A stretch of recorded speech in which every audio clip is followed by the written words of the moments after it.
Hey friends, welcome back to the channel. Today we're going to open the door to one of the most mind-blowing mysteries in human history. We're talking about a Chinese archaeological site, Sanxingdui. There might just be a hidden hub connecting ancient Egypt, Sumerian civilizations, the biblical world, and even the mythical worlds described in China's classic of mountains and seas. Sounds like something straight out of a fantasy novel, right? But this is real archaeology, slowly revealing secrets from 5,000 years ago. Before we dive in, I want to ask you two quick questions. Which do you think is more mysterious, Sanxingdui or the Egyptian pyramids? Do you think mythology is purely imagination, or could it contain forgotten truth about our past? Drop your answers in the comments or the live chat. Trust me, today's video will be a wild journey through time, myth, and history. Sanxingdui is located in Guanghan City, Sichuan Province, China. Now, it's hailed as one of the most mysterious ancient civilizations in China. But its discovery was surprisingly humble. Back in 1929, a farmer named Yan Daocheng was digging an irrigation ditch. Suddenly, his hoe struck something shiny, jade.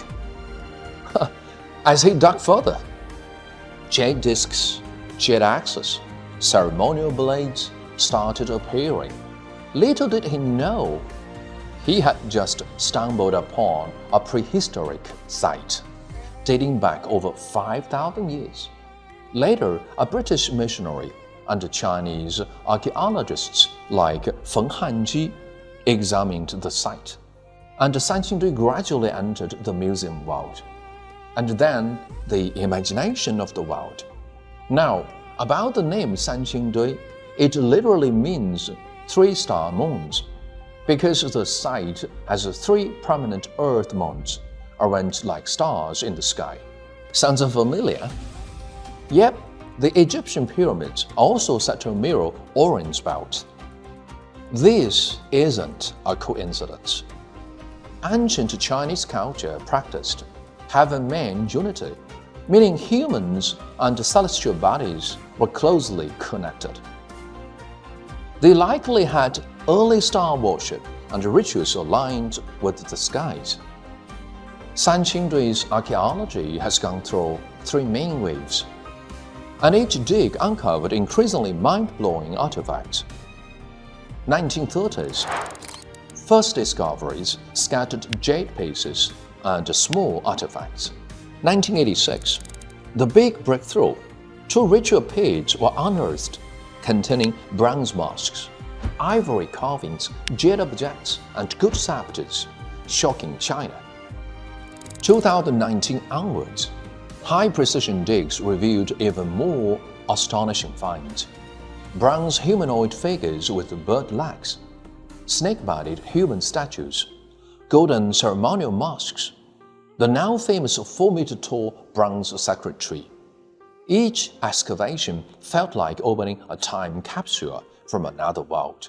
Archaeologists repeatedly commented, "These artifacts don't look Chinese.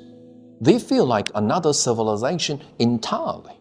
Among the finds, one artifact stands out like no other: the bronze sacred tree. It towers almost 4 meters high, with spiraling branches. 9 birds perch on its limbs, and the top appears broken.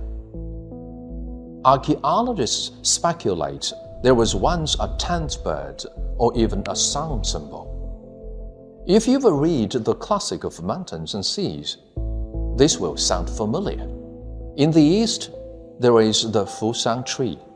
10 suns reside there, 9 below, 1 above. The Sanxingdui tree matches the text almost perfectly, down to the number of birds. And here's the kicker: sacred trees are not unique to China. In Egyptian murals, fig trees were believed to be pathways to the heavens. The Bible describes the tree of life and the tree of knowledge. Sumerian tablets depict a sacred tree guarded by two gods. So, if multiple civilizations independently revered a tree connecting heaven and earth, is that coincidence or shared memory? Sanxingdui also presents wild hybrid figures. One bronze statue has a human body but bird-like legs, posture strange, almost alien. Another has a human head with a snake's body.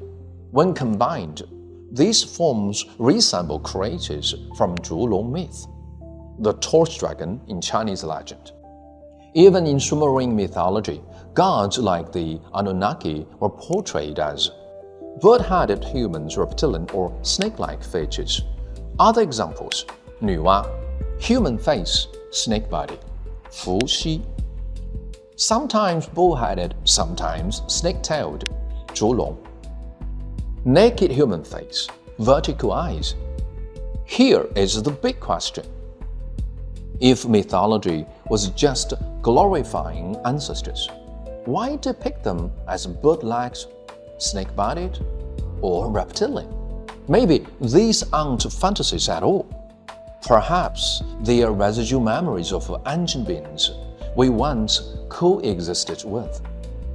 Sanxingdui artifacts also include symbols of authority and divinity. Golden scepter, 1.4 meters wood core covered in good foil. Museum exhibits even place it next to an Egyptian pharaoh's scepter. Both symbolize unity of divine and royal power. Golden mask, found in 2021, weighing 97 grams. The most intact discovered. Gold masks appear worldwide as divine symbols. Tutankhamun's mask in Egypt. Sanxingdui's mask, likely used in ritual, possibly representing non-human divinity. Bronze standing figure, 1.8 meters, standing on a mythical beast. Arms raised, could be holding the sun, a scepter, or divine energy. Its pose mirrors priestly rituals in Sumerian and Egyptian temples. Altogether, these artifacts suggest Sanxingdui had an organized spiritual hierarchy, ceremonial leaders, priestly roles, and divine authority. Artifacts aren't the only thing linking Sanxingdui to global myth. The Great Flood narrative appears worldwide. China, Yu the Great, controlling floods. Bible, Noah's Ark. Egypt, stories of lands submerged. Sumer, pre-flood kings living for thousands of years.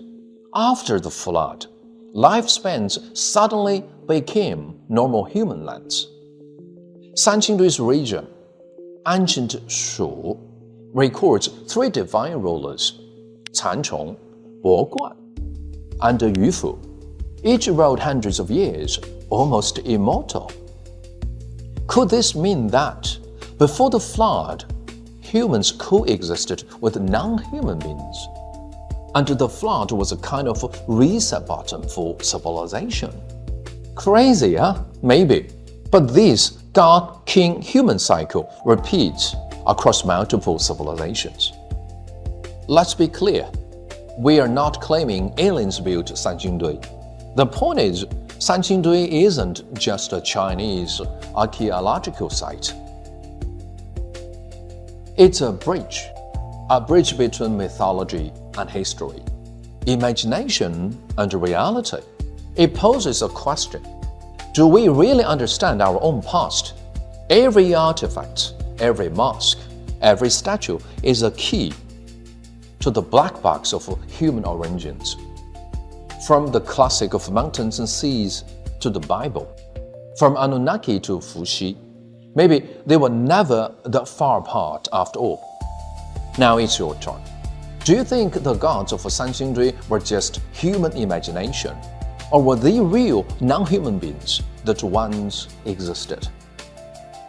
And those similarities across world mythologies, coincidence or shared memory?